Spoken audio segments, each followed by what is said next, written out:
And we are live. Welcome to this week's episode of the podcast under the tentative name, the Thunderblog Hockey and Hoops Hour.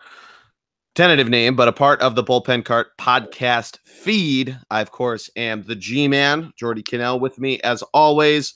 My guy, Matty D, Matt DiStefano. How are you? Well, I'm still on the high 2 weeks ago, still fully in celebration mode. Every day seems like a dream, to be honest. I walked by the Barnes & Noble on Rittenhouse Square because that's where my office is.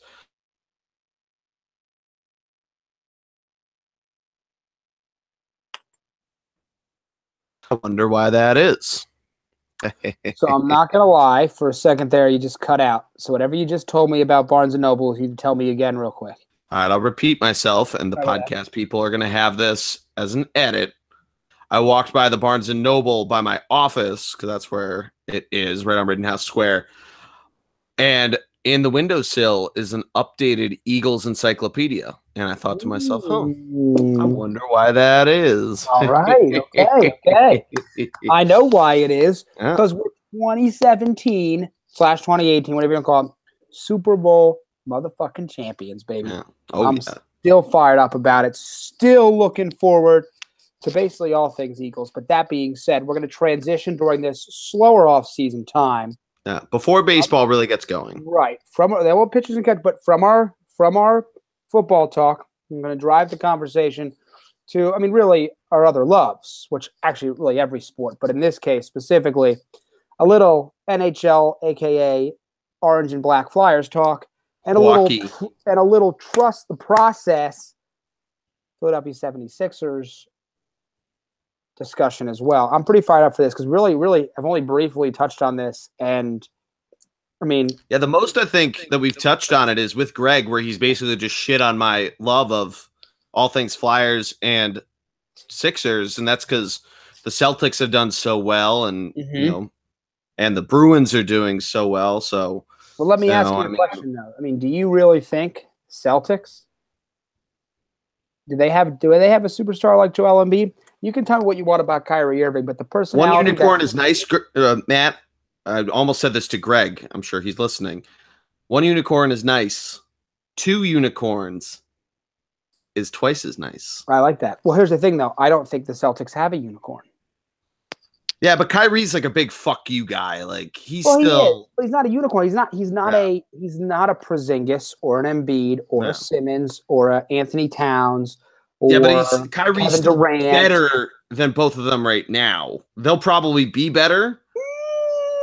We're going to have this discussion shortly. Yeah. Okay. All right. Look. We're going to I just saw Ben Simmons drop a triple-double. I saw TJ drop a triple-double on Monday, but we're going to talk about that. We're going to start with hockey because there's a little more of it in the news. I got ahead of myself. No, you're good. You're good. I'm glad we're already starting the debate. We're going to start with hockey just because the NHL is closer to its trade deadline. The NBA trade deadline just came and went. Basketball's in its all-star break, and there's the Olympics. So we're going to talk about a little Olympic hockey as well as a little Olympic talk in between the hoop and hockey, or hockey and hoop. But we start with the NHL. So we're about 20, 25 games left, depending on what team you're looking at. And some divisions look a little straightforward in terms of who's going to finish in the top three. Remember, they automatically get in no matter where they are in the points. Others are a little more cluttered, like our Flyers in the Metropolitan Division. And a couple are runaways. Really, one is the Pacific with, surprisingly, the Vegas Golden Knights. But, Matt, really, because you touched on it earlier, or you said it, you haven't really gotten a chance to talk too much hockey. What have been your thoughts through basically the first two-thirds of the season? Well, first of all, I really want to harp on the Golden Knights story. I think it's incredibly important for the NHL as a league to have a team like that. I got the chance to see them in person. We talked about this when I was in Minneapolis. I'm so pumped to see them come to Philly. It's like 2 weeks away. It's incredibly exciting. I think there's a little bit. A little bit of a lull right now, and I think it's gonna start to pick up though, because like I said, we're about 20, 25 games away. Yep. We get about 10 games out, and these teams are gonna start to really pack in, and we're gonna see what's gonna happen. I think that's really important. And I think we'll see a bump as usual in the playoffs. I got to say, I mean, one of my big issues that I have, and I think this goes across the board, is when you watch ESPN, which is everyone's really, it's where you go to get sports, you go to ESPN. They don't sponsor I'm on it right now. They don't sponsor. Yeah, right. They want to talk about the NBA. They want to talk about LeVar Ball. They want to talk about LeBron. They want to talk about blah blah blah. They don't want to talk about the NHL. They don't want to push it out. Honestly, they barely even talk about football and the Olympics at this point. I have a big problem with ESPN. Yep. I know they sponsor the NBA. You know, you got to make your money. But come on, there are other sports out there, and I think they're missing out on a really great NHL season with some really fantastic teams that I'm bummed to me are kind of getting thrown by the wayside. I mean, how about Nashville? Nashville is having a great season. Doing it again. Wait a second. Winnipeg Jets. What a great story. Now, I know the Jets aren't going to sell. They're from Canada. Tampa Bay. How dominant has Tampa Bay been, and how quiet are people about Tampa Bay? I think it's a real shame. And I also want to include the Bruins. They've come on hot too. So anyway, I'm getting a little ahead. You hit the nail on the head, though, because Tampa Bay was this close to beating the Penguins 2 years ago in the playoffs in the Eastern Conference Finals. And last year, they kind of had a bum deal with a lot of injuries. But they've had this team forever, and they're a team that, like, people still – they went to the finals 3 years ago. Right. That people just kind of forget are there. And, I mean, shouldn't really be that big of a surprise that they're playing so well. The Bruins, Greg and I have talked about it. They're basically a couple steps ahead of what the Flyers should do, and we'll probably talk about this when we jump into the Flyers. They're very young. They have their vets that just are very crafty and do a great job of it. And you see the fruits of that labor. They're a point behind Tampa Bay, who looked like they were going to run away with the Atlantic Division. Toronto's back in the mix, a couple years removed from just stinking. A lot of that's Austin Matthews, but they have a lot of other guys around him. But like you said, Nashville's there, which really ESPN's probably going to jump back onto it, and other sites might as well that haven't been covering hockey as in depth. I'm looking at the Ringer on this one. As much as I like reading that site, they're also not a big hockey site. But they did cover the Stanley Cup Finals and the playoffs well. But Nashville's right there. Winnipeg's also super young, so it's great seeing them do it. St. Louis won't go away. The nutty thing, though, is that the teams that have been there for so long, like the Blackhawks, they're having a really down year, and you're kind of seeing the effects of where the NHL is, because a big thing that's talked about in the NBA is the cap and where that's moving. It's talked about in football a little bit. It's non-existent in baseball, so it's never really talked about there. But the NHL cap steadily moves up, and the Blackhawks basically reinvented the wheel with the matching deals they gave their two guys. And on top of that, Duncan Keith and a lot of those guys that brought them 3 cups in, 5-6 seasons? Yeah. So you're kind of seeing the fruits of, I guess, the rotten fruit of that coming to fruition. They're sitting 10 points behind Colorado, which is probably one of my bigger shocks on the year. That being said, they'd only be 3 points out in a very, very cluttered Metropolitan Division where the last place New York Rangers sit 4 points out of a playoff spot. So not terrible, but still a disappointment. Florida's another one that's super young, but just hasn't played that well. They've kind of gotten the raw end of the deal. They've played a lot of Western Conference games, if I'm doing a little quick math, and not coming away from that very well. Mm-hmm, mm-hmm.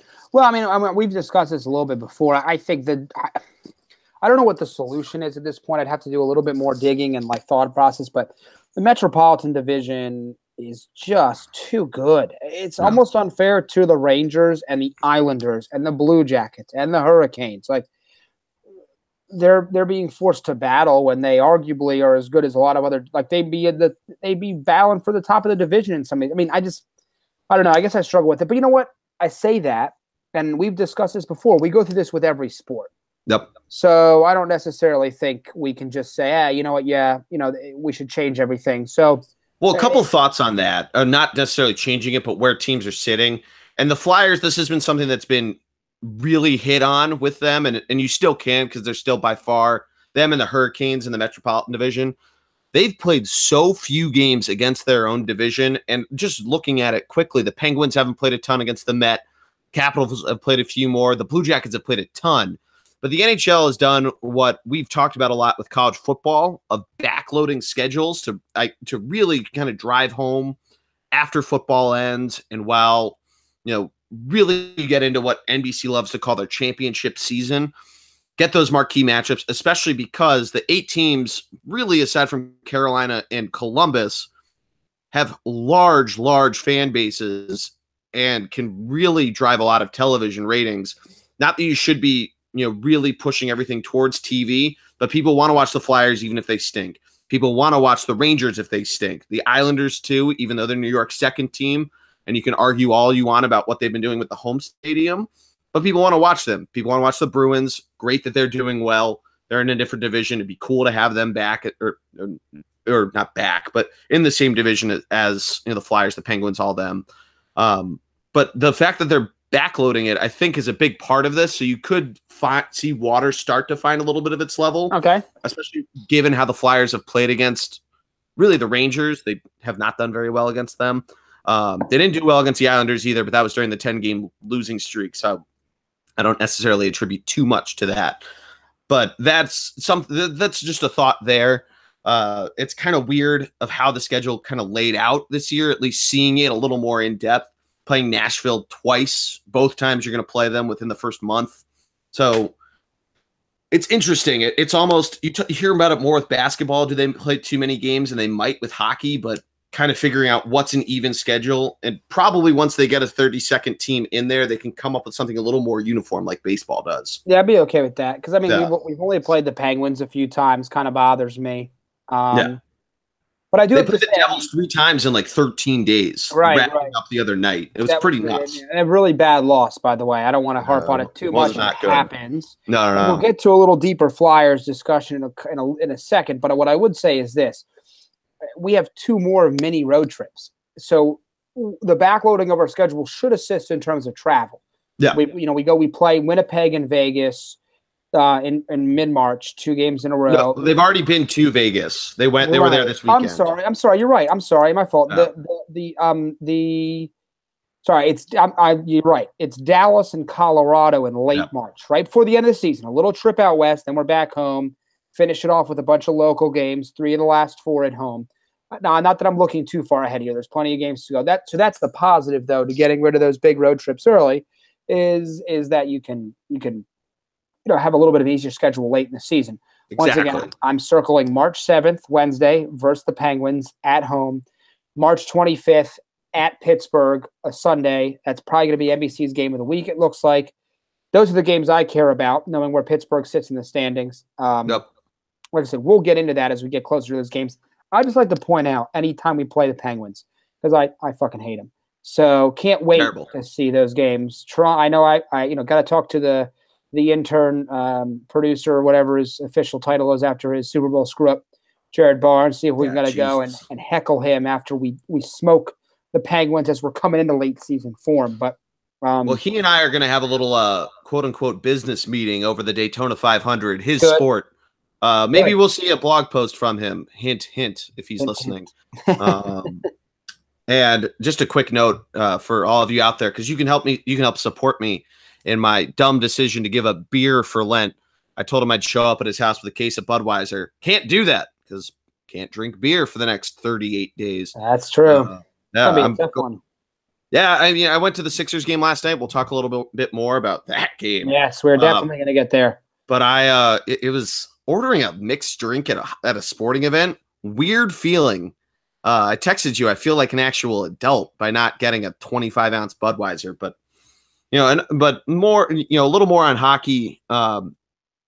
It'll be interesting to see how everything goes, because we've seen the trade market start to flare up a little bit with Dion Phaneuf getting traded from the disappointing Senators, who you never thought they never had a flashy offense. That wasn't how they almost got to the Stanley Cup last year. But their defense has just been really, really big of a letdown. And to put it this way, I've complained all year about the Flyers goalie and the Flyers defensive situation. Ottawa's let up 27 more goals than them. And they're a team that has one of, if not the best defenseman in the league in Erik Karlsson. Oh, love to have him on the Flyers. Yeah, and that's kind of what I was getting at. They've already traded Phaneuf, a big defensive guy, to the Kings. Could you see them? Could you see Montreal? Could you see some of these teams, I don't know about the Rangers. They're flirting on whether or not they want to unload. But could you see these big names like Matt Pacioretty, anybody get dished in the next couple weeks before the deadline? Well, here's so I've been pondering this because I think the one thing when you look across the board here, this is important. And I've had this discussion numerous times with our friend Logan. Unlike the NBA, in the NHL, you can clearly go from first to worst and worst to first in a season. So to Edmonton's done it in 2 straight years. Right. Edmonton. Let's take a look. So we've got, you talk about the Senators. The Canadians are struggling. The Rangers and the Islanders struggling. The Blackhawks struggling. The Wild struggling-ish. I mean, they're not out of it, but they're struggling. The Oilers, like you just Wild are in a playoff spot, aren't they? Right. No. They might be the Ducks. They are, yeah. They're in one by 2 points. But my point is, these are teams that have dominated in the past few years and have gone down, while you've got teams like the Maple Leafs, the Flyers, the Devils, the Jets, the Golden Knights, obviously incredible. These teams are all succeeding. So by moving players, if you don't have, why? Because the next year you might be better. Or you might jump to first place. So the parity, I think, is a good thing. Yeah, it absolutely is. If I'm a NHL GM, I'm not necessarily jumping at the opportunity to trade a top-level player. Now, Dion Phaneuf, good player. Well, he's an old guy. He's older. He's an older guy, right. So let's move some guys around like that. I think that's tough. So crazy thing, too, is that we haven't even we said Edmonton, but we haven't really even touched on the bottom of the division. Granted, the Canucks have Bosner, who's very good, but the Coyotes, the Coyotes are still the money ball. There's the good the rich teams, the poor teams, 50 piles of shit, and then there's us. That's the Arizona Coyotes right now. Right. I think they changed how the NHL does the lottery. I'd have to double check that, but they're not good. They beat the Blackhawks 6-0 the other day, which has got to be rock bottom for them. Yeah, but I agree. I agree. Let's make a couple quick thoughts on the Flyers, then we'll move on to the Olympics. So you mentioned it before, played the Devils the other night. It was an interesting game. If you read my nightly roundup from Wednesday morning, the Flyers played really well in the first period. And then the second, they should have maybe gotten one other goal. The second period went back and forth, and they just could never put away the Devils. And the Devils just showed all this resiliency. They've had a little bit of a slide in the last month or so. They were up there with the Capitals, a little bit up towards the top of the division, but they showed that resiliency, and they end up tying it. Taylor Hall comes back into the game after leaving with a concussion from Gudis, or concussion protocol, I should say. Ties it up. And then the Flyers fall in the dreaded shootout, which, God, those things fucking suck. But I wrote about it in the blog, but the Flyers really just need to show that resiliency. They need to play complete games. The youth was on full display in the first period. The supporting cast, Travis Konechny, not Tyler Konechny, has been on a tear in the last couple of weeks and did very well. He scored within the first 2 minutes. Then the rest of the team kind of went dry. Giroux scored on the power play, and then it was really that top line. And this is stuff Greg's giving me a ton of shit on, and he's right. When it's only 1.5 lines, and they've mixed them up more and more, which is great. Reward Konechny for playing well. But when they're playing well and the defense starts to show its youth and in some cases it's aged, Andy McDonald, I'm looking at you and your fucking whiffs. It's not curling, it's ice hockey. It's tough to stay in a game there, especially if you have Neuwirth, who's a 1B goalie and is playing well. He's played well, but Flyers might need to look to add one other guy because I don't know necessarily if Alex Lyon's ready fully to face NHL offenses, especially. And I'm not sure Neuwirth. Right, I'm not sure Neuwirth's the answer there either. No, he's not. Not long term. A couple of things. I would think you're seeing a couple guys, and in particular, the guy I want to point out here, who I'm not upset with, but Ivan Provorov is kind of hitting that rookie wall Yeah. He's hit a I know he's plateau not in a real- points. He looks very good, but he's hit a points plateau. He's made a few uncharacteristic mistakes, though. Yeah. I mean, a few. So I think they could work on that a little bit, maybe to avoid some of this. But this defensive group is so young that when McDonald's terrible, and I've come around a little bit on Gudis because I think his Yeah, I'm okay on him. I really like Haig. Haig's my boy. I like Haig a lot. No, but I think Gudis' absence hurt that team during their 10-game losing streak. It did. It really did. It was crazy. Right, which is wild. Right. So yeah, I mean, I don't know fully there, but I mean, I don't know if obviously we've got some players playing very well. I do think we're deep in the sense that I think there's enough potential on 3 of the 4, if not all 4 lines, to continue to have success. I mean, we've got a ton of double-digit scorers. Michael Raffle and Flippola joining that group. So, I mean, I think that's tough. I mean, obviously, Couturier is having a breakout season. That's what happens when you put a guy with his talent on a really, really talented line.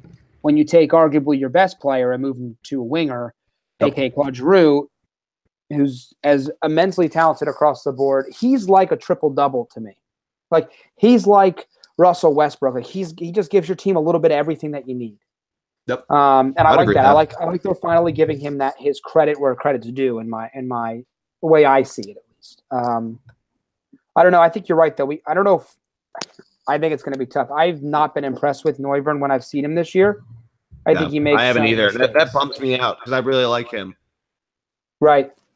So I guess we'll see what happens. But man, I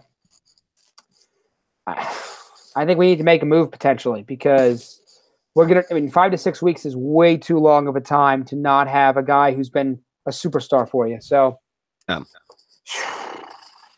Yeah, I don't know. It's going to be tough. We'll see how they do it. It'll be nice to see what Ron Hextall has moving in his brain because he hasn't really made a ton of huge moves yet. I think he's really letting the prospects come up to use a Phillies phrase, trust the prospects, who they've all been playing well, whether it's in the AHL or down in juniors. Shout out to Carter Hart, who broke the Western Hockey League's shutout record. So applauds to you. But, I mean, we'll see. Flyers hit the road a little bit. They'll be home for 2 games next week, but we'll see how all that goes. Quick Olympic update. The U.S. women continued their unfortunate Olympic struggles against Canada. And I emphasize Olympic because in the World Championships, they play very well against Canada. Mm-hmm. And not that they didn't play well today or last night or however you want to phrase it. In Pyeongchang time. But I watched the highlights of it. That Canada can just fucking snipe it. Their second goal, did you see it? Have you seen the highlights of this game? Oh, yes. So if you haven't seen it, just imagine being the goalie and there's maybe, 5 inches over your right shoulder to the post. This girl just finds the fucking corner, snipes it through. Canada goes up 2-0. Shout out to Berkshire alum Kendall Coyne, who scored the goal in the third period to get it to 2-1. But yeah, U.S., Canada, thankfully it's just group play. I find it really funny that they make it, it's an 8-team tournament. They only knock off 2 after regular group play. So they just make the bottom 4, or really the 3 through 6 of the group play in I guess, points. I don't know how. As the play-in to the semifinals. So the U.S. still got a bye despite coming in second in their group. It's almost as if they want U.S. and Canada to play twice. The only 2 really good teams in the tournament. Right. Huh. But so they're at least guaranteed to play for a medal, whether it's the gold medal game or the bronze medal game. So good for them. They've looked good. They look good in their first 2 games. Canada just looks great. We'll see how it goes. I mean, did you have any thoughts coming from that? I mean, your point of them wanting to play, I find it similar to the consistent improvement of competition against the Americans in the women's soccer or football World Cup. The other teams simply haven't caught up, but I don't think it's a lack of talent across the world. I think it's a lack of opportunity and resources. So my hope is that a third program can kind of rise from the ashes in that regard. And not the ashes. There's no ashes. There's just nothing. So yeah, I agree. But I find it similar to like the U.S. women. They dominated the World Cup, and then all of a sudden there's competition everywhere, which I think is good. Yeah, I mean, it's going to come down to the medal game. 2-1. Effort was great. I'm going to be tuning in for the medal game. To me, that's it. You're right though. That Canadian team can play. So I mean, it's going to be great, and I hope it draws a big crowd because I want to see them watch a little bit. That would be good. That'd be pretty awesome. Yeah. The men, there's no NHL players playing. The U.S.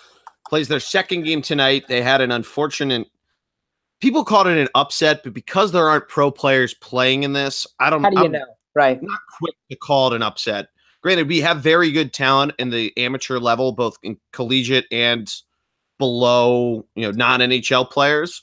But I'm not going to go as far to call it an upset. I would agree. I would agree. My hot take. Yeah, I'm with you because I thought everyone was like, "Wow, we should have won." I'm like, "Wait a second. This isn't the NHL. This is like college kids and then some older professionals who are no longer in the league." Could be though. Some of them are on AHL contracts that could get bought out, which I think would be pretty awesome. That's true. Once again, I love it. I think it's totally like I laugh. I said I think it's totally up in the air. I think this is what makes it fun. We discussed this a couple pods ago. Like it's not fun to watch the Olympics basketball anymore because the United States is going to win. In previous years, you knew it was going to be the U.S. and Canada, maybe a little bit of Russia, and every once in a while, like a Sweden or Finland would kind of dive in. But now all of a sudden, I disagree. The women, yes. The men, I mean, Sweden's always very good. Finland's pretty good. You've seen the rise of the Swiss, of the Slovakians. Okay, you're right. The Czechs have always been very good.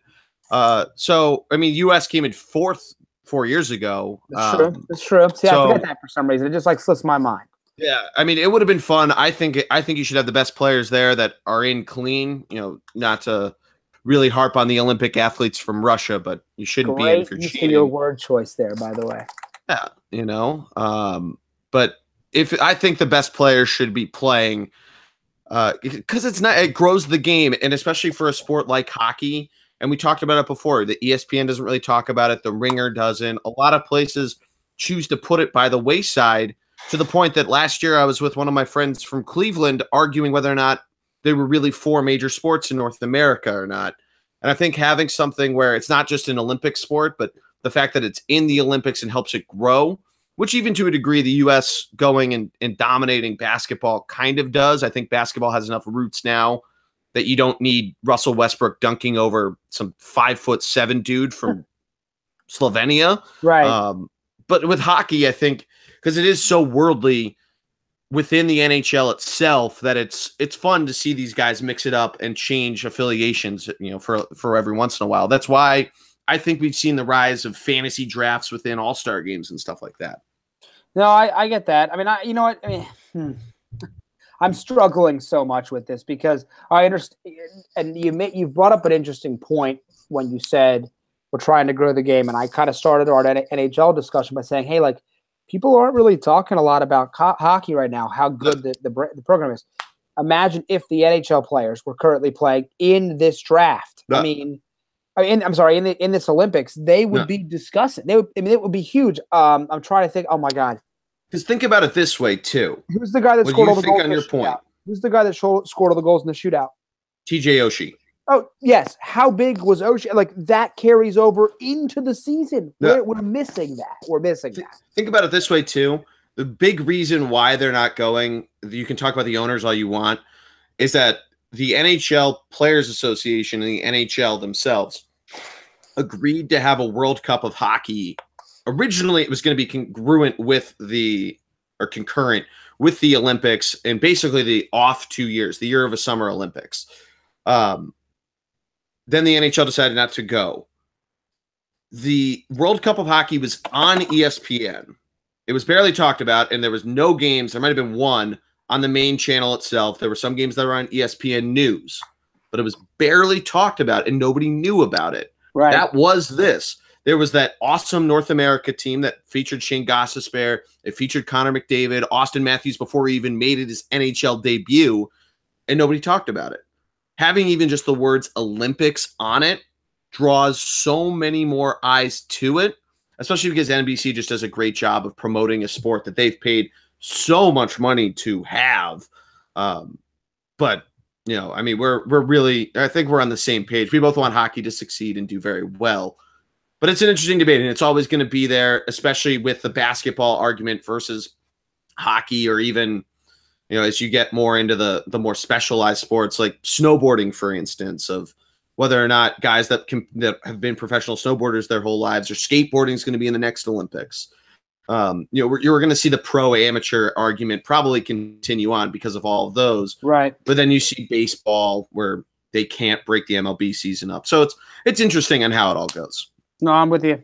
I'm with you. Huh. I mean, so far though, I got to say, the Olympics have been awesome. Electric. To watch. Right. Electric. I want to point out, I don't know if I've ever been, I know we got to move on here, but I don't know if I've ever been more riveted by I screamed when I was watching the men's half pipe.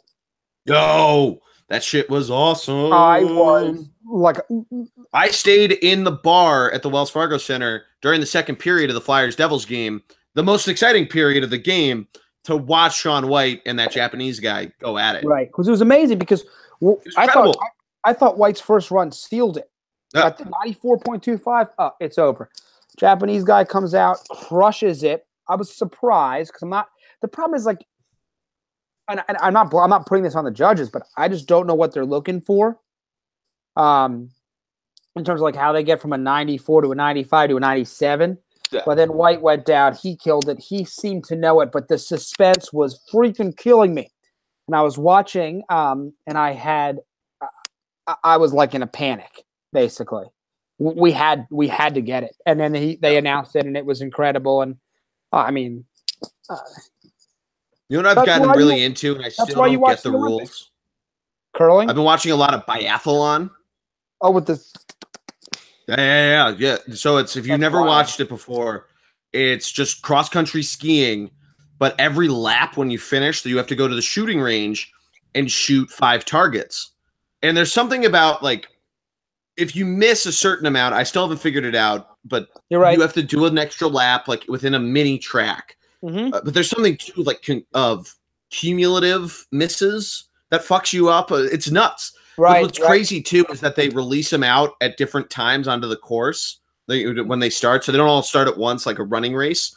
So like one guy's finished and he's in first place, and then they're showing a guy like at the final target shooting. They're like, oh, he's 50 seconds ahead. He could do it. He could beat the Frenchman. Like, because it's always some British guy. The Americans aren't good at this. They're never good at these wacky Olympic sports. That and the luge. Oh man, the relay race. The Germans. Go. I'm not going to say go Germany. Go US. But I love the Olympics in general because I get into these random ass sports. I got super into archery 2 years ago at Rio. That was amazing. I remember that. Yeah, with the guy that looked like a fat Leonardo DiCaprio. Like, I might not remember his name, but his image will forever be burned into my head. Right. I mean, this is why the Olympics are so great, though, is you get to see those sports that you don't always watch or don't even know about. Now, I think the Summer Olympics probably has a little bit more in terms of the obscurity of sports. It's definitely a bigger Olympics for a number of reasons. I mean, let's be honest. To be a great Winter Olympic athlete, you kind of have to be born in the right spot with the right amount of money to get involved. Now, they're definitely doing a lot to reach I'd agree. out. They're definitely doing. I think speed skating has a little bit of that. And I'll be blunt. I mean, I'll mean this in a bad way, but like the minorities, the diversification of the Winter Olympics is nowhere near the Summer Olympics. Well, look at the medal count too, and not to like get super into the racial breakdown of other countries, but no, I think Germany's pretty white. Right. So is the Scandinavian countries. Like we've done a good job with it to the point that people on Fox News are saying we're too diverse and too too diverse. What was it? Too diverse, too gay, and something else. Oh, that was a terrible comment that guy made. Terrible comment to make, but awesome for just the general population as itself, because it's great to have that. I'm sure we'll see this happen, especially the rate of technology has boomed a lot of things, including the growth of just what's going on in the world. So hopefully we'll see it more. But that's a great point. Because we've seen right. I'm not trying to poo-poo the Olympians that are currently there, or say that the Winter Olympics are like. I'm not trying to use the R word here. I'm just saying I think there needs to be more. There needs to be more, though. So I think it's a good thing that this has been brought up. Oh, for sure. And I think Fox News is wrong if that wasn't very. Oh clear. Yeah, no, it was terrible comment to make. If you didn't think we thought that before, terrible comment to make. Go US, go America. Yes. But no, I was looking through the list of just countries that like have less than 10 athletes, and there's a ton of them because some are, speed skaters, some are in the luge, some randomly send in like a high jump skier. But there's a ton in South America. There's a ton in Africa. Obviously, there's the Tonga guy that everybody was talking about. So it's great to see. It's great to see all that kind of stuff because you also, we all learn the names of these countries. We don't learn their histories or anything when we study the geography portion of European history or whatever history class you're taking in high school. Then you recognize these, but it's fun to see them and see people actually from there because then they talk about their stories and stuff like that. Right. I feel like you get a lot more of them here because having somebody like the Tonga guy as the only guy from his country. So when he's competing in cross-country skiing, you hear more about it and you hear a little more about what's going on there. Whereas with the Summer Olympics, as much as they are awesome, you get so much, I don't want to say saturation because it's the perfect amount, and adding more sports into it just adds to the effect. But there are more athletes, so there's less human interest pieces. No, I get that. I mean, and you know what? It's a little bit of a tougher venue.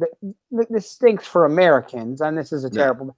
But we're missing the time zone difference hurts for us. Yeah, watching the replay stinks because even with Sochi, you at least got the prime time was still on tape delay, but you could watch everything live in the morning. Right. So it's about a 14-hour difference, which is okay. Like right now, we're like 8, 9 o'clock. We're getting a little bit, but you got to wait till like 10, 11 midnight before you get the live event. For instance, the U.S.'s second game in men's hockey is tonight at 10:45, and that's like 7:45 in the morning there. And the is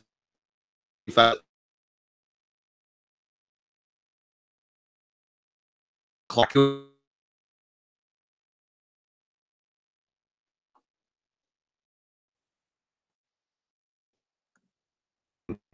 It stinks, but that's what they're doing for TV ratings. Yeah, I mean, I get it, and it's still. I mean, I'm still tuning in. I wish it would be plastered up a little more across the. The other hard part is getting this balance between giving us the live updates and then wanting to wait to show it on TV. Like I've noticed that as well a little bit. So I think that's really tough.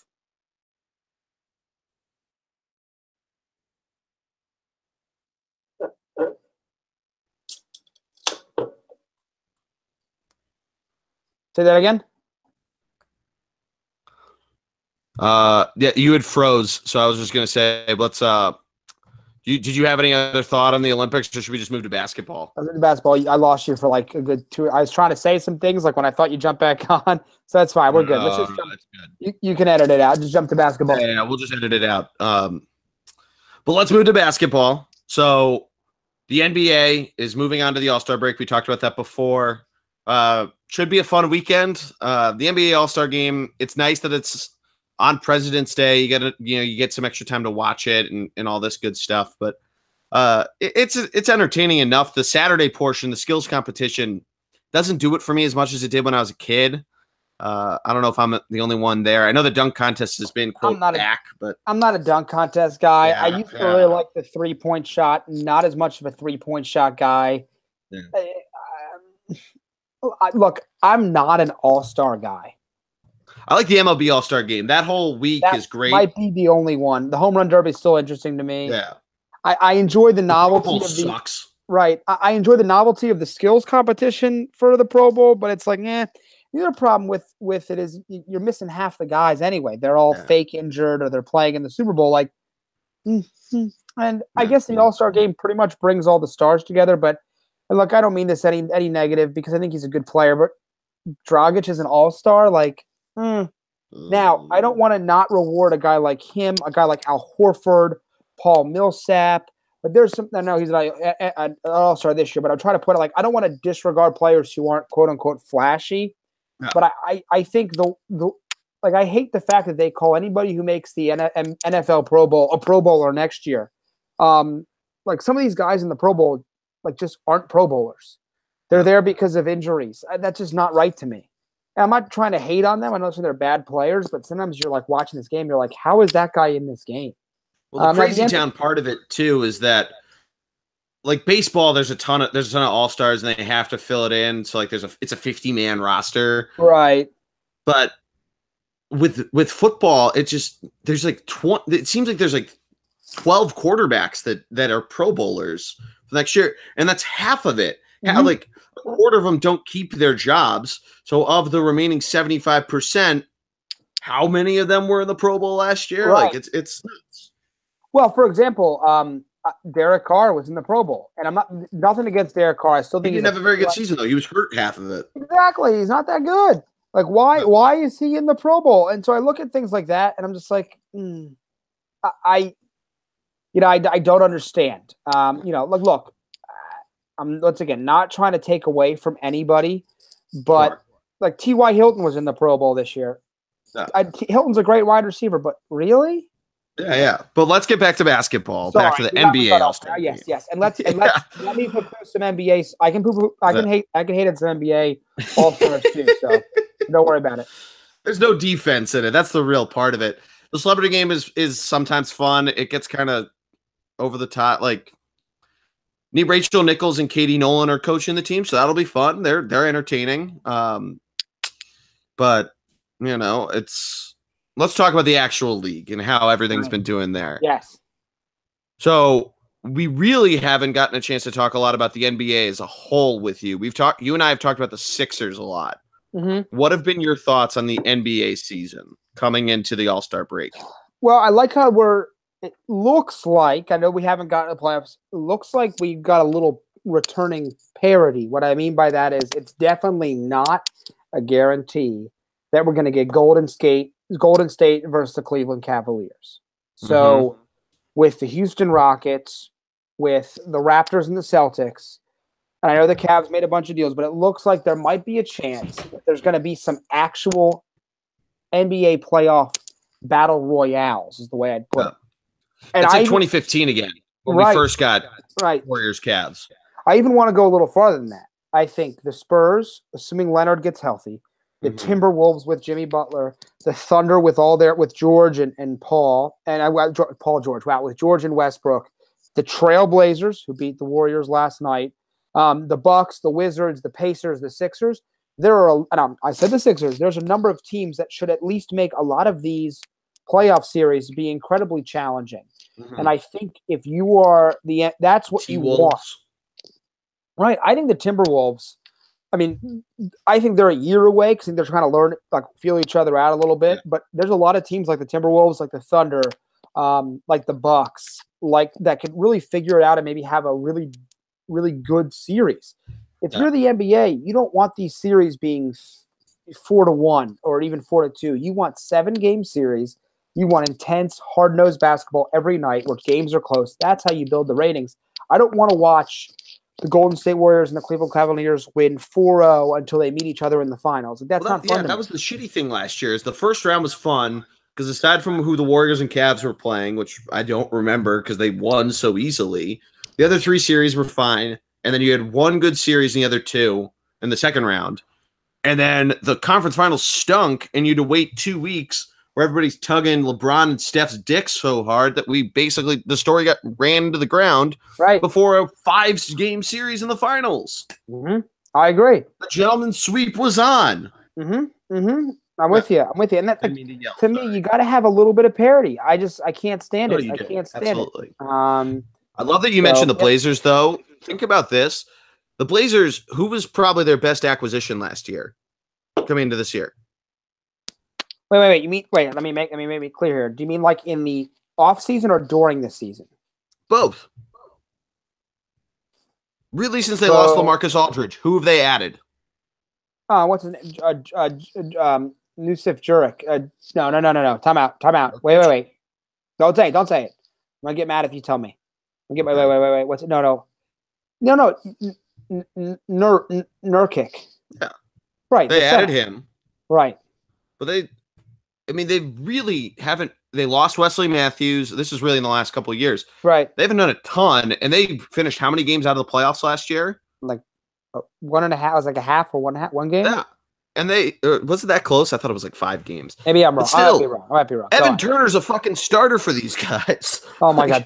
Don't get me started there. By the way, I can make a much better starting roster than that. But you absolutely can. But and they're in 6th place right now. They're half a game behind the Oklahoma City Thunder, who beat the Cavaliers by 40 points last week. The nail is so on the head by you right now. But there's so much parity. Not that it's really going to make a huge difference between really the Golden State, San Antonio, Houston triad. Maybe Minnesota. They might be able to figure out. But I think you're right. I think they're a year or two away. I don't want to put. Well, don't count. Stevens is Brad. I call it the Brad Stevens effect. I don't want to hate on the Raptors. Until I see Lowry and DeRozan put together at the same time, put together an excellent. Toronto. I don't believe in at all. I think they'll make the second round definitely, but they're not. I can't see them beating the Cavs they might if they're the 1 seed. They could make the Eastern Conference Final, but I can't see them beating the Cavs. Well, look, I'm not overreacting on the Cavaliers. I still think you have LeBron James. Yeah. And actually the addition I really like for them is Grant Hill, and that's a guy that I really love, and I think he's going to make a huge role for sure. them. But other than that, I don't want to. I don't dislike the other guys, but I still think because of LeBron, you got to give them the favorite. If someone's in that gun to your head who wins the East, I'm going to say the Cavaliers. Oh yeah. That being said, if the Celtics can kind of regain their footing, and if I see enough out of Lowry and DeRozan together, same series, before they meet up with the Cavs or the Celtics, I have a little more faith because I do really like those two guys. But I'm with you. I don't particularly believe in them. I would put money on even the Wizards or the Bucks before I'd put it on the Raptors. Yeah, I like Milwaukee sneakily chipping away at the Eastern Conference. Well, let me tell you something. The big thing for Milwaukee is Jabari Parker's back. Yeah, like if he can add a little bit of outside shooting, because the Greek freak Eric Bledsoe. They're not an elite 3-point shooting team. Mm-mm. By the way, if you don't watch Chris Middleton's game, you're definitely missing out. Yeah, I was about to say Middleton's great. Right. I still think they're a piece or two away from being super elite. I don't know if they're good enough inside. Yeah. But I think if you understand basketball, a year or two from now, they had a shooter, they had a big man. Maybe Thon Maker figures it out. They're going to be. Like the Sixers, they're a little farther along than the Sixers because of guys like Bledsoe and Middleton and Parker, excuse me. But I think that's the future. You're looking at the future of the Eastern Conference right there with those two guys. Yeah, for sure. Indiana's right there. Good for Indiana. I'm going to tell you something. This is what makes me happy. When I look at the NBA All-Star game, I just talked about parity and how I didn't believe in Goran Dragic, but I love the fact that you've got a guy like Oladipo in the All-Star game. Oh, He's for sure. earned his right to be there. I can get angry about no Ben Simmons. They just replaced Porzingis with Kemba Walker. They are, but whatever. I'll get over it. Simmons will be fine. I like the fact, though, that they've added guys like Oladipo to the game, because sometimes you see some of these guys in the All-Star game and you're like, really? They made it? I know they're a big name, but they're not even that good. So I want to correct myself, too. And that's a great point that there's some wacky guys in the All-Star game. The Blazers did make the playoffs. They got swept by the Warriors in the first round. But As point you would being, expect. the point being, we completely forgot about them because it was Right. what a fail by me. But we completely forgot about them. Yeah, when you said they didn't make it, I was like, wait a second, I thought they did, but okay, I guess they didn't. You know, I No. just believed you. It's all right. Yeah. I trust you. That's okay. Your trust has I haven't you haven't lost my trust. We're still okay.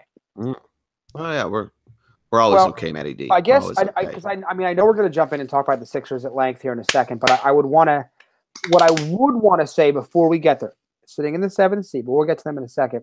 Pistons, by the way, knocking on the door for the Heat. But moving on. Before we get there, I wanted to just quickly bring up the Western Conference and what I think is a good changing of the guard to an extent, because for a while the Western Conference was one of the most difficult conferences in all of sports. Yeah. No, I'm glad you're bringing this up. I was looking at it today. Okay. Because of what I think is a good turnover, teams like the Nuggets and the Pelicans and the Timberwolves and the Blazers are in the playoffs if the season ended today. Now, the Clippers are right there. The Jazz are kind of sniffing around, but we've seen the Lakers are white hot.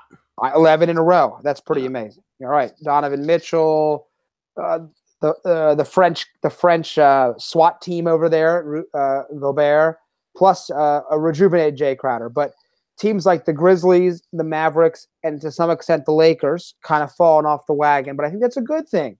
I think having new teams in the playoffs, I love it. I think it's fantastic. So the Mavericks and the Lakers weren't there last year. No, I'm thinking like 2-3 years ago. Yeah, I get what you mean. Right.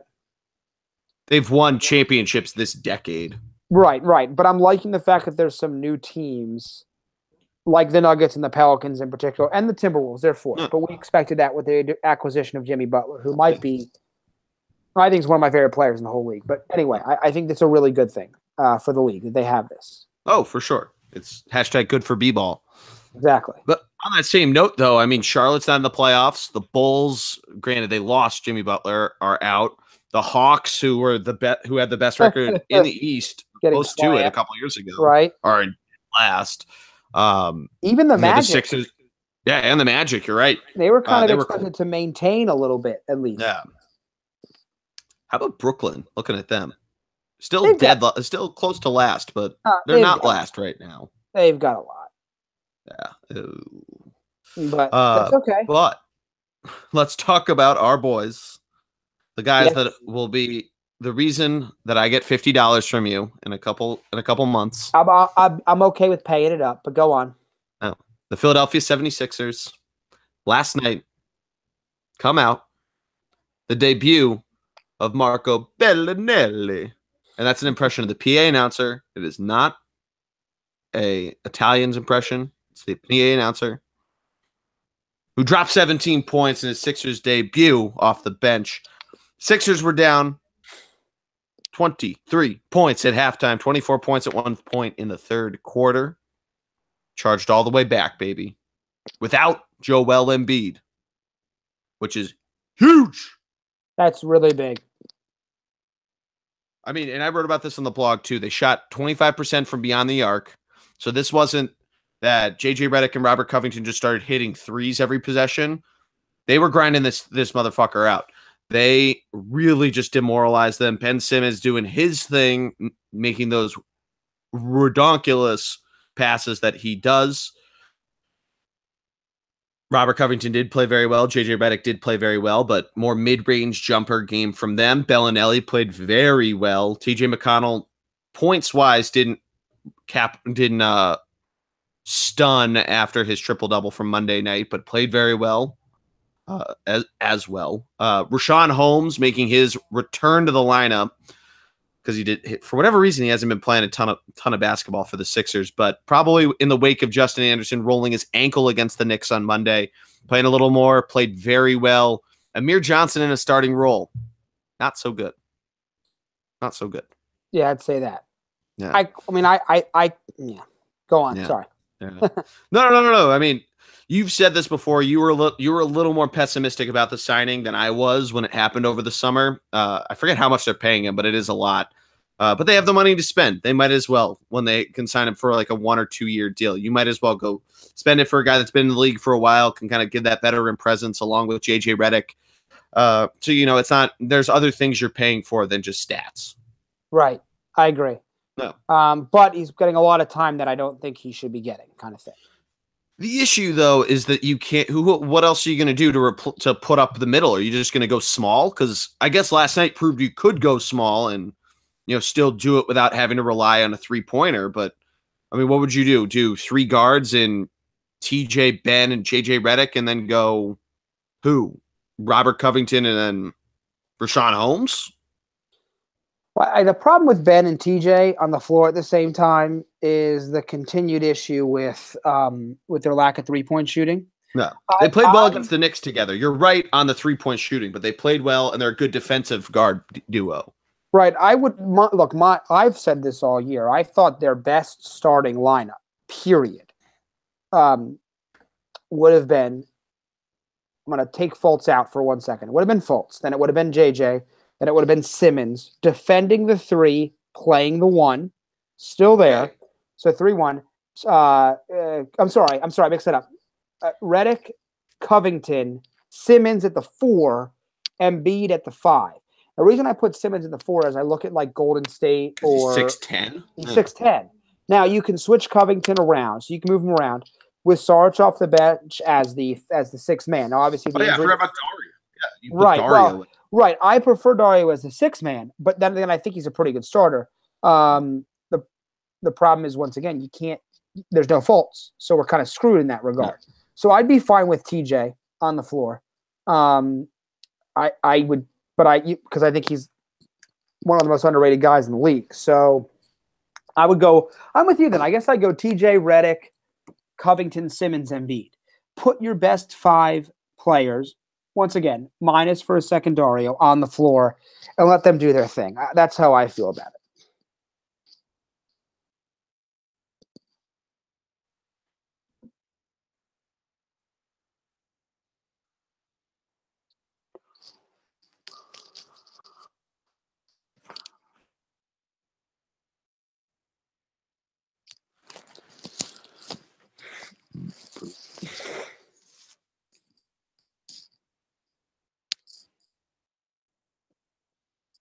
Mm.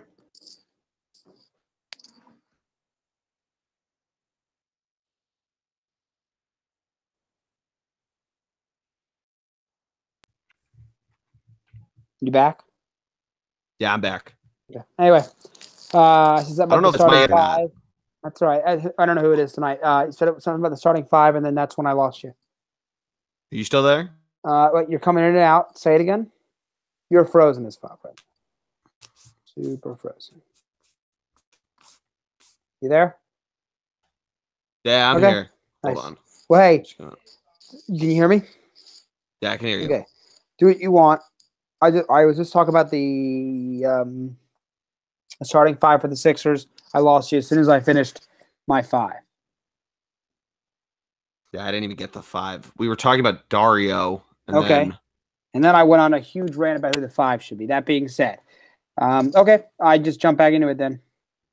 Yeah, go from I'm really sorry about that. I don't know what the fuck happened. It might be me. What did you cut off? I need to replay it to see. All right. How about this? I'm just going to start talking about Dario. You ready? Yeah, talk about Dario. I mean, we talk about Dario being the 6th man. I really like him in that role. But my starting 5 right now, I put a gun to my head. I've got TJ at the 1. I've got Redick at the 2, just like you said. Then I go Covington, Simmons, Embiid. Play some. I don't know how you do it defensively. Well, once again, Embiid kind of erases a lot of issues you have defensively. So give me the other 4 guys, Covington with his ridiculous deflection rate and steal ability, plus the ability to drop Dario in at any one of those positions, really 3-4, maybe even 3-4, can kind of defend the 5 a little bit. I don't mean like permanently, I mean like kind of switch and go from there. Because in today's NBA, you're not getting a lot of bruisers inside. Embiid's the exception now to the rule in terms of centers who get a lot of playing time. So I like TJ as a starter. I think he's earned it. But if you don't want to play TJ and Ben together,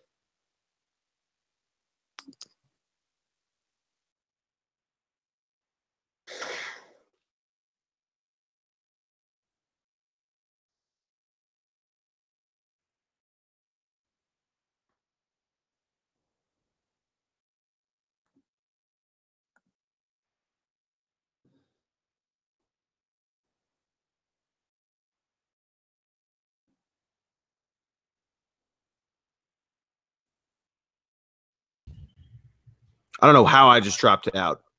You didn't drop out though. How about this? We can. I don't know how. You mean if you think the connection's going to hold, but if not, we can wrap up basketball real quick and kind of end it. Yeah, I think I'm better now, All right, but give it a shot. yeah. All right. Where did you lose me? You were giving your 5, so Yeah, did you hear my 5 or no? I heard your 5. Your 5 are in. Okay. And that's really my 5 there. I mean, once again, I think we could, if you don't want to start TJ, I mean, why not? Maybe you keep putting TLC in the starting lineup. That works. Yeah, he plays well. Maybe you put the Italiano in the starting lineup. That'd be fun with me. Bellinelli. Anyway, I think, and maybe you get another veteran that maybe gets a buyout or something that wants to come here. That would be a really good sign, by the way. That would be great. I mean, Bellinelli coming, I think, is great too. He's not superstar, but it's still great, I think. Absolutely. But yeah, I mean, kind of though, I think they're in a good spot to make the playoffs. They might make some noise, maybe win a game or two. I don't know if they make it out of the first round. Depends on who you play. You play Toronto, I feel really good about that because I've seen them win. Right. The Celtics and the Cavs, I don't feel that confident about. Okay, but I'm with you there. I'm with you there. I think right. I don't know. It's going to be tough. I don't think we get to 5. Maybe a chance at 6. My concern, though, is that like I said, I think they're going to make the playoffs. But the Heat, the Pistons, and the Hornets with Kemba, those 3 teams are going to be battling. So we've got 3 teams on the cusp. I know the Hornets are a little bit back, so I don't know if they're going to make it. But the Pistons with Blake Griffin could cause some issues for the Sixers if the Heat get really hot and we don't. But yeah, that's true. Like you said, we've had one of the easier schedules to end the season. I think they have the second easiest down the stretch, so it should be in their favor because they've played, and I need the number in front of me again, but they played by far a couple, as of like the halfway point of the season, by far the most games against the other conference of any team in the NBA. Okay. And as much as we were talking about the NBA having parity, the top part of the West is still the better part of the NBA. And on top of that, they play the Cavs just one more time. They've played them twice. They might have only played them once, but they played the Celtics 4 times. They're done playing them. They've played the Raptors a ton. They've played the Wizards a bunch. So they've played the better playoff talent that the NBA has to offer. You still got a lot of games against the Southeast Division. That's good. That's kind of where we're getting at. And I think you've only played the Knicks twice, Christmas and Monday night. Bring them on. That's 4 games there. Same with the Nets, even though you had that shit loss a couple weeks ago. Don't talk to me. Yeah. That's sled. I just want to finish up my argument before. I do think Ben Simmons has a lot more potential than Kyrie Irving. But I think Kyrie Irving right now is better. I would take him. I don't know if I'd take him for the long term, but pick up basketball, I might pick him. You said Ben Simmons. So maybe I misspoke. My argument isn't Ben, because I've got my issues with Simmons. My argument is that I think Joel Embiid, on both sides of the ball, as an overall player, has a bigger effect on his team than Kyrie Irving does. That's my. I agree with that. Oh, okay. You saw it last night. Right. Yeah. Right. Oh, yeah. Last night, it took the Sixers a half of a basketball game to adjust without him on the court until they figured out how the fuck to get it done against the Miami Heat. That shows to me that if Joel Embiid played last night, even if his ankle's sore, which he makes that big of a difference in terms of how they game plan, how they can play against other teams. But I'm glad that we were able to at least clear that up from before. Because if I just let us move on to golf without saying it, all right, I would have been kicking myself. I would tell you this. I hate to be bold with it. No. But in terms of players who have a bigger effect on both sides of the basketball, I'm not sure there's 5 players in the NBA that I would say have a bigger effect on both sides of the ball than Embiid. I think LeBron does. I think Kevin Durant does. Yep. I think the Greek Freak does. Mm-hmm. And I think he's hurt, but I think Kawhi Leonard does. Oh, absolutely. Other than that, you can make an argument that Embiid is the 5th on the list in terms of the effects on both sides of the ball. Now, are you just including healthy, like fully healthy players? Any player in the NBA. Where would you have Porzingis on there? That's a tough one. I'm going to be lying. His injury has made me half forget about. He's close, but I don't know. I don't know if he has. He's good. I mean, he's a lot like Joel Embiid, maybe a little quicker, maybe a little more of that mid-range shooter. But Joel Embiid can still put it up. And I think he's a better defender than Porzingis. I don't think he. Here's the key: and defensively and offensively, you fear Joel Embiid because of his physicality and his intimidation factor. I don't think you get that from Porzingis. Yeah. Now, by the way, I left off Kyrie, Harden, Steph Curry because of their – I don't think they do enough defensively. I'm not saying I'd pick them. I'm not saying I'd pick Joel ahead of them. I'm saying two-way players. I'm not sure there's a lot of guys you can put ahead of him. Yeah, I wouldn't put Steph Curry up on a two-way player list. If it's pick one side of the ball and rank it, I'd put him very high because he's incredible offensively. Right. Harden defensively, I'm with you, not as bullish. He's a sieve. He's terrible. Yeah. I know he's played a little better. Kyrie, I might put higher just because he's so tenacious that he's such a fuck you guy. That's the thing. Right, but as an offensive player, his defensive abilities, a lot of that was masked by LeBron, and a lot of that is masked by Brad Stevens. People forget he hit the game-winning three to win the championship. I know he did. I'm just saying you asked me for both sides of the ball. You're right. I took three wings. I took LeBron, Durant, and the Greek Freak. To me, they're all small forwards. I don't care what position any of them play. I'm just saying I think it's tough. Jimmy Butler has to be on that list. And I think Paul George. Yeah. See, I'm not a Westbrook guy in this discussion because I don't think Russ always does enough defensively. I think he has every ability to be one of the best defenders in the league, but I think whether it's usage rate or otherwise, I think he gets a little bit lax. Not lackadaisical, too aggressive defensively, and that hurts him. He's a little too over the top. But like I said, in terms of two-way players, I think Joel Embiid is easily the best center on that list, and I think he's growing as a player. I'm more impressed every time I watch him. So, like I said, not saying he's the fifth best player in the NBA, fifth best two-way player in the NBA. I think there's a massive argument you can make there. No. So, no. I'm sorry. And by the way, it's a good list to build out. I'll put it that way. Right. It's a fascinating list because I think at the end of the day, a lot of those are the players that win you championships. There's those two-way guys. No, agreed. Absolutely. But let's switch things up and we'll wrap it up with golf. I wanted to try to do a little college hoops, but I think we're running out of time, so we'll save the bigger topic for another week. Next time, especially as we get closer to March Madness. But quickly, just a couple. Just remember this for next week. A little teaser. We're gonna get you warmed back up with words you should know, like bubble bursters and bracketology. Diaper dandies. Trae Young. You might not have heard that before. If you haven't, Google it. On to golf. The Genesis Open from Riviera Country Club teed off today. Tiger Woods back in the field. Tiger's back. Did you see his new golf bag, by the way? Yes. His new sponsor.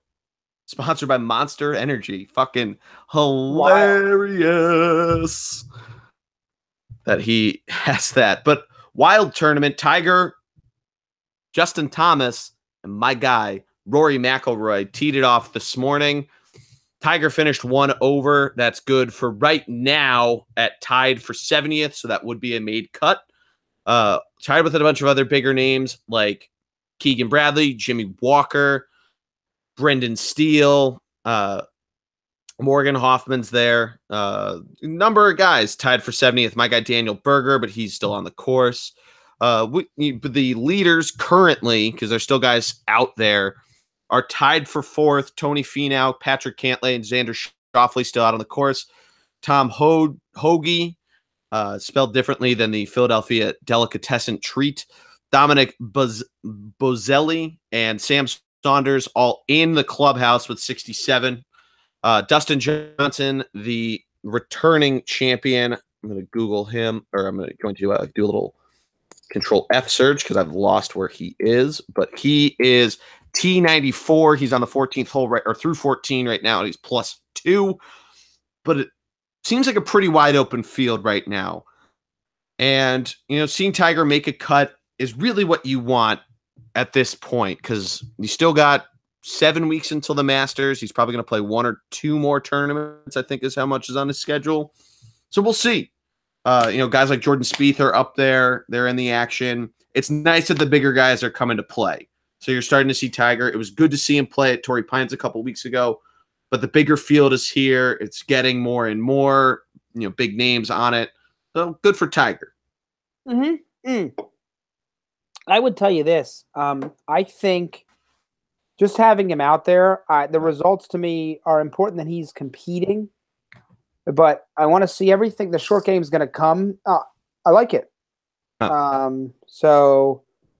So far I've been impressed enough to have hope for him getting through a full season and being competitive in majors. Yep. He's got a long way to go. We talked about this at length, but and he's got a long way to go. Oh, yeah. The crazy thing, too, is that Tiger, Rory, a number of guys were at either one point over. Rory finished at even. He eagled the first hole. Tiger, and JT started on the 10th hole. So hole number 1, their 10th hole, he eagled. Guys like Harris English were at one point as low as 2 under, also finished even. So the course is playing tough. I mean, it's a golf tournament. They're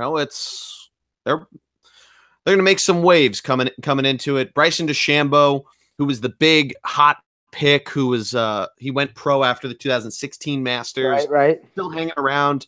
He's a guy that gets kind of a rap because he got all these sponsorships for never really winning anything. I think he won an event late last year, but he's hanging around there as well. Thomas Peters, another hot pick from the Masters from a couple years ago, hanging around there. So it should be an interesting week. As we start seeing the bigger tournament names and the bigger player names get into these bigger tournaments, Matt, is there anything you're looking for? Any predictions you have for the 2018 golf season? Well, I'm looking for one of the young guys to step up. Define young guy. Okay. Spieth, Thomas, Fowler. Okay, that group. Yes, that group. I include Dustin. I include Jason Day to an extent over there. Ricky, well, he and DJ are both a little older. They're they're a little older. So to me, I think you're going to see, does Spieth continue? Does Spieth continue his semi-dominance? I think they were having a discussion about Michael Phelps. So I'll relate this to Tiger Woods. Michael Phelps was the Tiger Woods of swimming. Nope. Talking about this in the Olympics today in the broadcast. But my point being is, we expect the Tiger dominance from one of these young guys. I'm not sure we're going to get it because I think that's how great Tiger was. You don't we've had this weird thing where we've seen a number of the best players to ever do it come through a lot of these sports over the last few years, Tiger being included. So I don't expect Spieth or Thomas or Fowler or even Rory to have, and I know he's been a long way away for Rory, but to have the consistent week in and week out dominance that Tiger Woods had. But I'd agree with that. Those are my big 4 to me. If one of those big 4 kind of rise to the occasion this year, maybe win a major, win a couple other big events, the Players, a couple other tournaments, can one of them kind of separate themselves from the pack? I want to say Spieth's going to be the guy, but we thought he was going to be the guy. I think we put a lot of... Rory was going to be the guy. We did. Now, I will say this. We're poo-pooing Spieth for the PGA Championship. He won he's won enough majors. I think he's established himself as one of the best in the game. But will him or Fowler, Will him, Fowler, Thomas, or Rory kind of take a step up this year and say, "Hey, look, I'm going to be here, and this other group's going to be here"? I think it'll be Spieth that does it. I think his putting ability sets him apart. So I think it's him that'll do it. But they all have an opportunity. They're all really great players. So that's my big maybe kind of thing there. One of those thing guys about Jordan that a lot of people forget about, and I'm glad that you brought this up, with his putting, he's a lot like Tiger was in his dominance. The Tiger and really Jordan Spieth are known for making these 20, 30-foot putts. Jordan Spieth is actually an average putter from within 20 feet. I've read that before, right? Brandel Chambly talks about that a lot on the Foreplay podcast. We got to give the credit where the credit is due. But it's something worth noting because it's something where we remember the "go get that." How about the video that from Billy Hurley? It's shitting on Jordan Spieth for the players thing. Have you seen that? Yes, I have. It's hysterical, actually. That's one of the funnier. You said that over to me. That was I laughed. Yeah, we'll.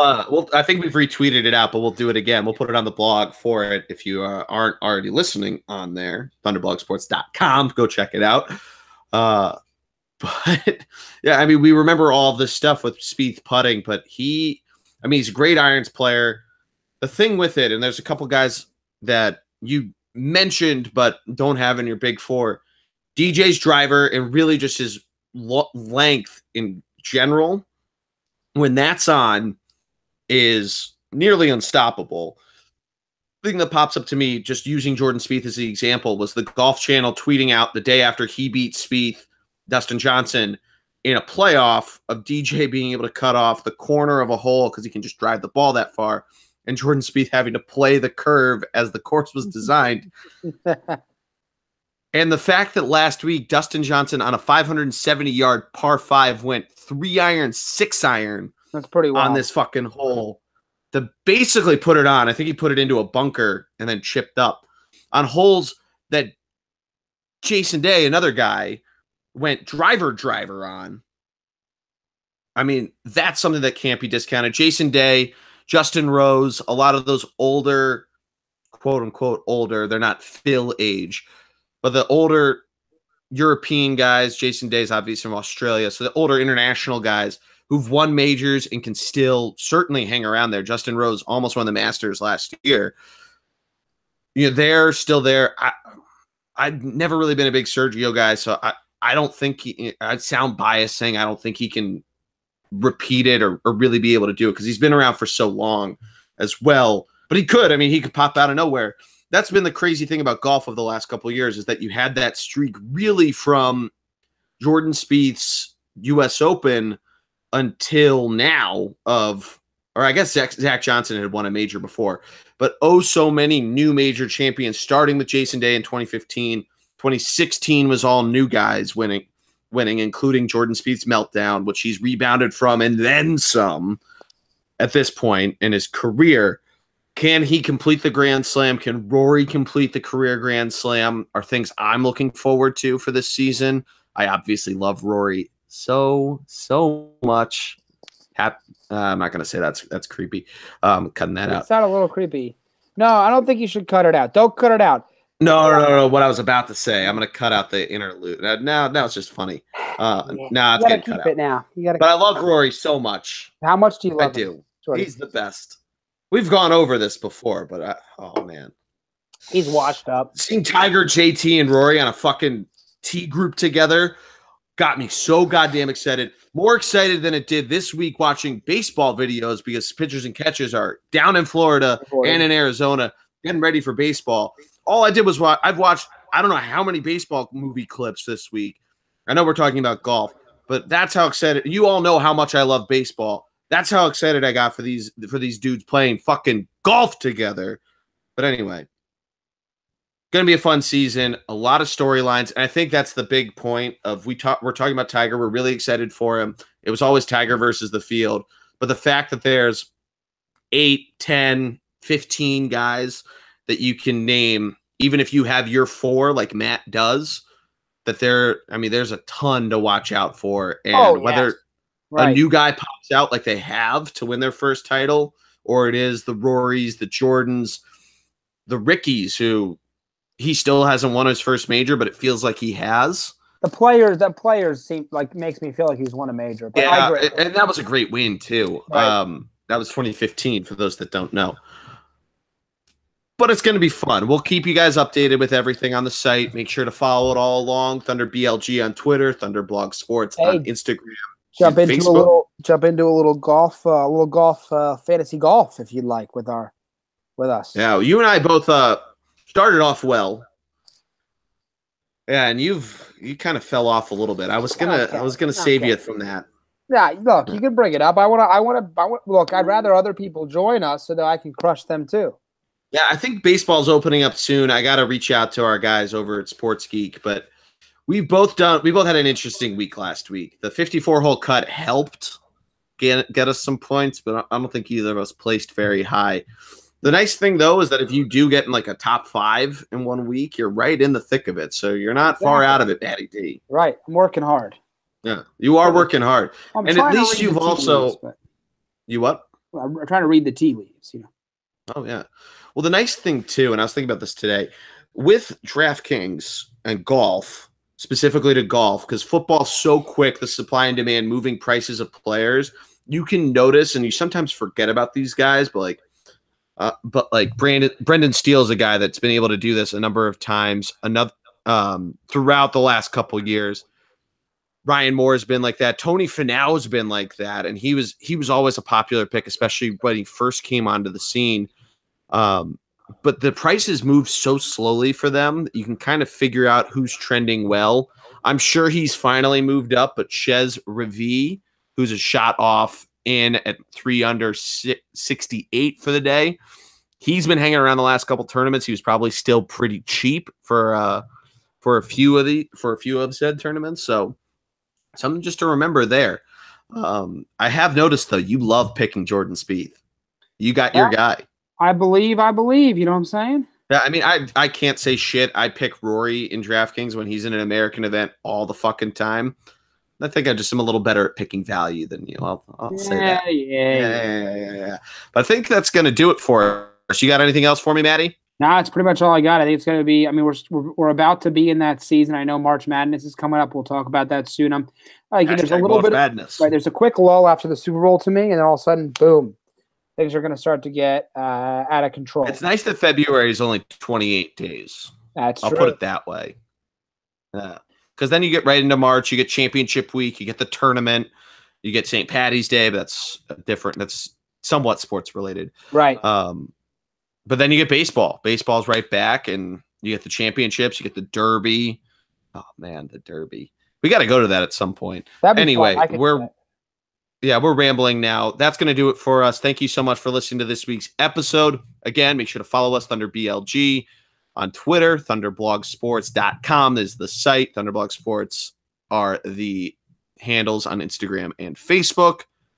And for my man, Matty D, I am the G-Man. Have a good night, everybody. And go Birds! Go Birds!